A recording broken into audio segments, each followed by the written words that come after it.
Assalamualaikum warahmatullahi wabarakatuh. Hari ini kita akan membahas tentang estimasi.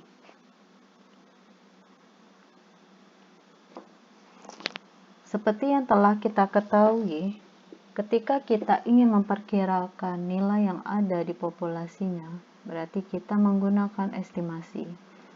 Estimasi terdiri dari dua bagian, yaitu estimasi titik dan estimasi selang.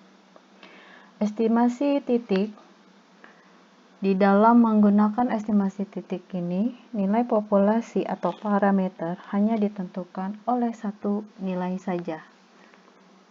Nilai yang dipakai untuk menduga nilai populasi adalah kita sebut sebagai nilai estimator. Ciri-ciri estimator yang baik adalah pertama tidak bias, kedua adalah harus efisien, dan ketiga harus konsisten.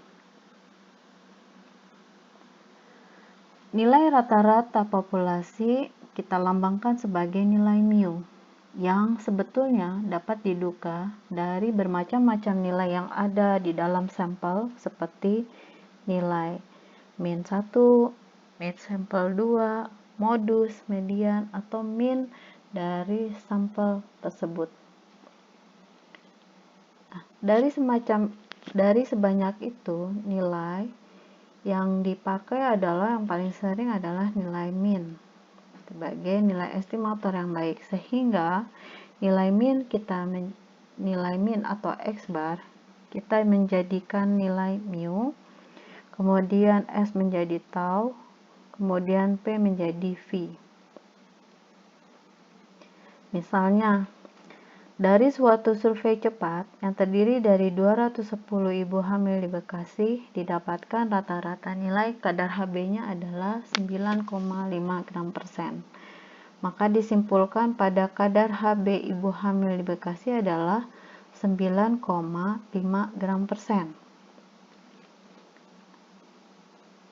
Berarti nilai 9,5 gram per sen, kalau kita anggap langsung sebagai estimator dari kadar Hb ibu hamil yang tinggal di Bekasi adalah 9,5 gram per sen, berarti angka 9,5 gram per sen ini adalah nilai estimasi titik. Yang jadi masalah adalah kelemahan dari pendugaan nilai titik ini adalah kita sering meleset. Jadi kalau kita ambil sampel dari tempat yang lain di daerah Bekasi juga, belum tentu angkanya jatuh sama, yaitu 9,5 gram per sen.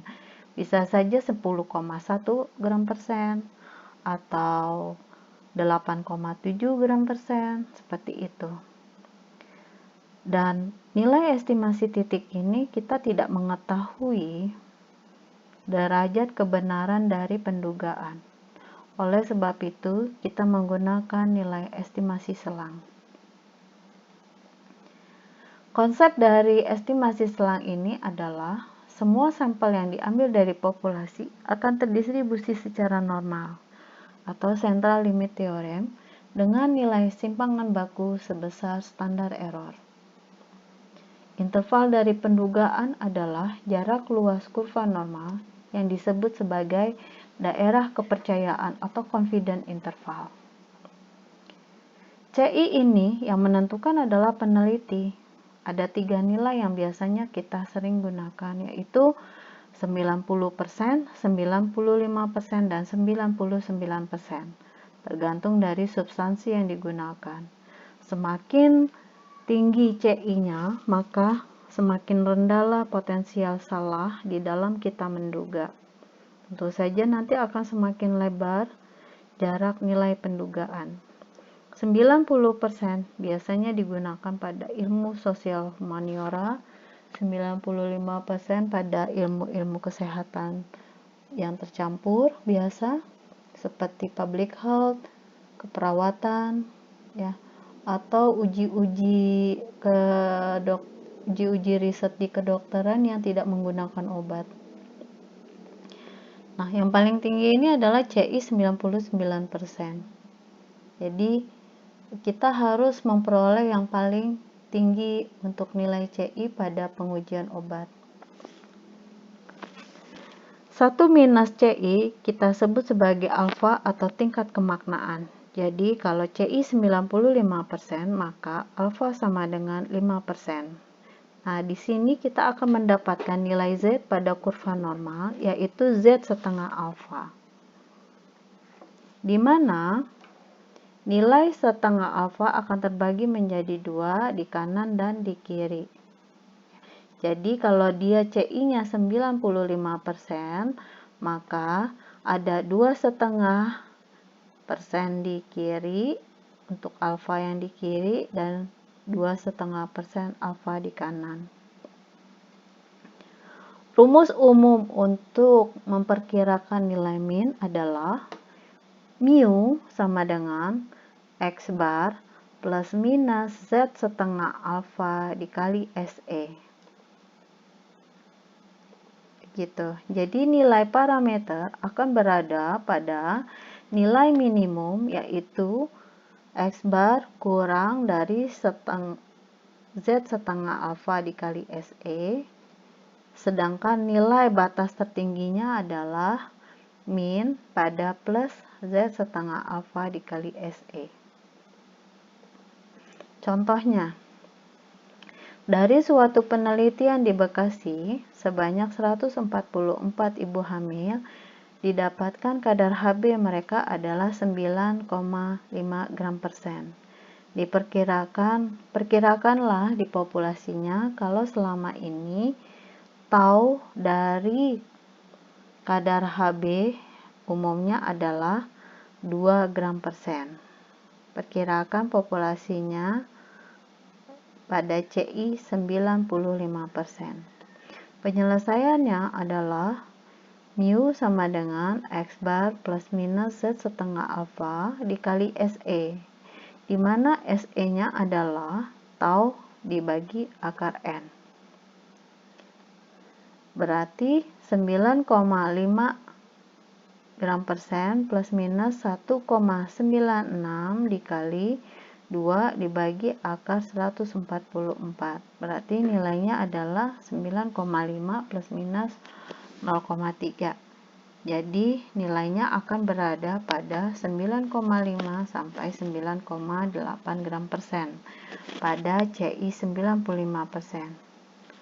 Artinya kita percaya pada tingkat kepercayaan 95%, kita percaya bahwa rata kadar Hb ibu hamil yang tinggal di Bekasi adalah berkisar antara 9,2 sampai 9,8 gram persen. Berarti ada sebesar 5% yang nilainya berada pada di luar rentang ini. Contoh lain, dari suatu penelitian yang dilakukan terhadap 25 orang penderita penyakit jantung koroner terhadap kadar kolesterol mereka, dari populasi tersebut didapatkan rata-rata 210 gram persen dengan simpangan baku 50 gram persen. Berapakah kadar kolesterol pada penderita PJK pada 95%?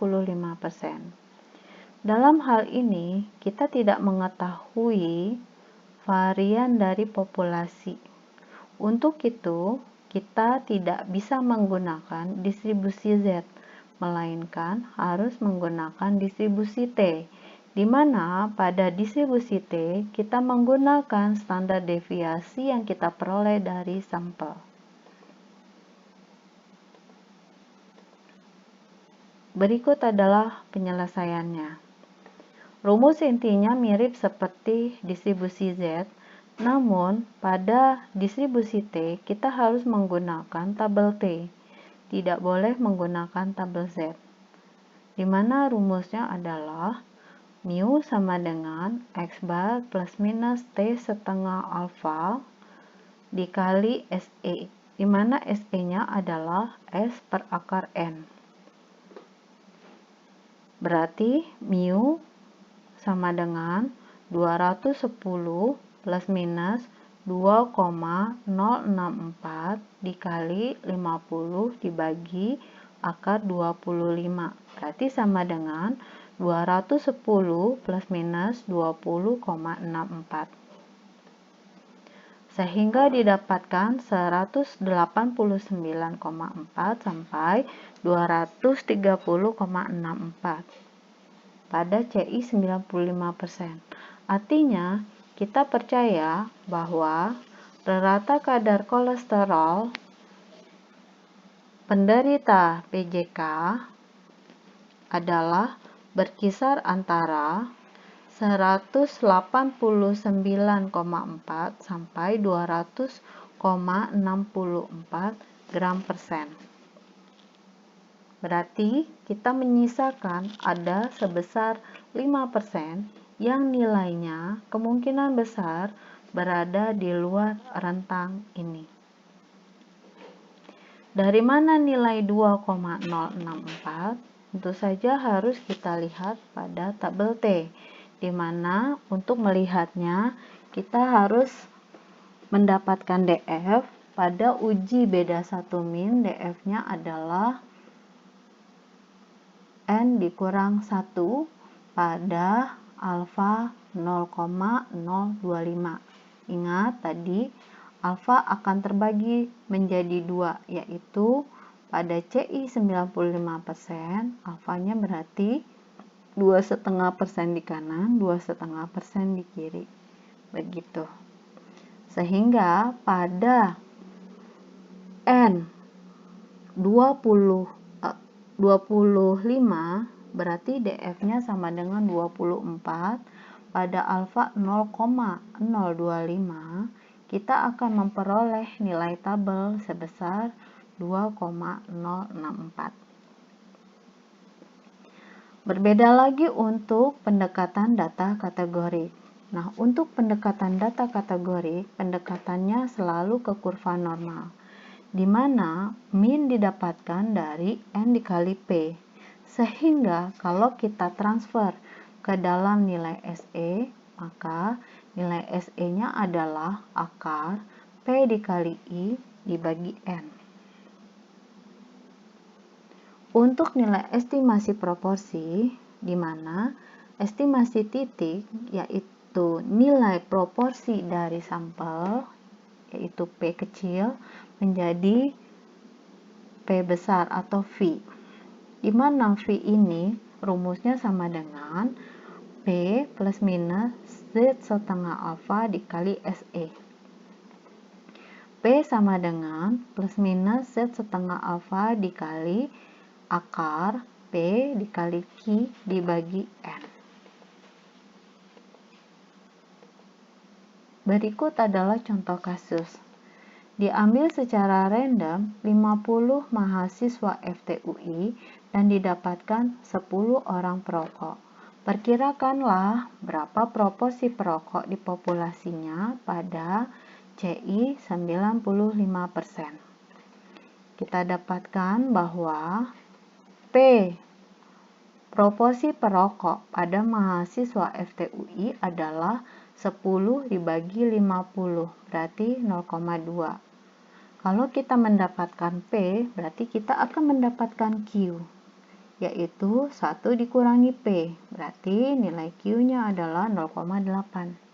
Kemudian kita masukkan ke dalam rumus, yaitu V sama dengan P plus minus Z setengah alfa dikali SE, yaitu SE-nya adalah akar dari P dikali Q dibagi N, yaitu 50. Berarti 0,2 plus minus 0,11. Berarti V-nya adalah berkisar antara 0,09 sampai 0,31. Berarti kalau kita transfer ke dalam nilai persentase, kita percaya pada tingkat 95% kepercayaan, percaya bahwa proporsi mahasiswa FTUI adalah berkisar antara 9 sampai 31%. Begitu. Demikian estimasi yang bisa disampaikan.